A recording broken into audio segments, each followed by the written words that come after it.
మీ దృష్టిలో ఆనందకరమైన జీవితం అంటే ఏంటి సార్? సంతృప్తిగా బతికేవాడే ఆనందం. అంటే ఓ 70 ఏళ్ళ తర్వాత వాడికి ఆనందం ఇచ్చేది ఐశ్వర్యం కాదు, ఆరోగ్యం.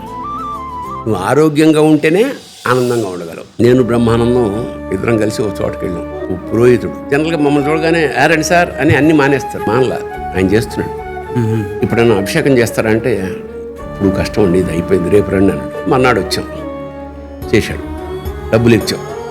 అందులో ఏమన్నాడు, ఉండిలో. సరే మేము వచ్చి టిఫిన్ చేస్తున్నాం. ఆయన గుడి మూసేసి వెళ్ళిపోతుంటే, స్వామి పంతులు గారు రండి వస్తా టిఫిన్ చేయండి, కాఫీ తాగుతారాడు. ఏమంటే డబ్బులు తీసుకోరు, టిఫిన్ చేయమంటే చేయరు, కాఫీ తాగండి. ఏమిటండి ఏమి ఇవ్వకుండా ఎట్లా సార్ అన్నాం.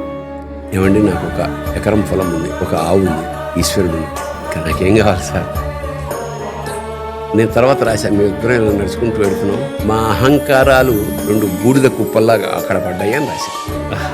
ఆ తృప్తి కావాలి, అట్లా బతకగలగాలి.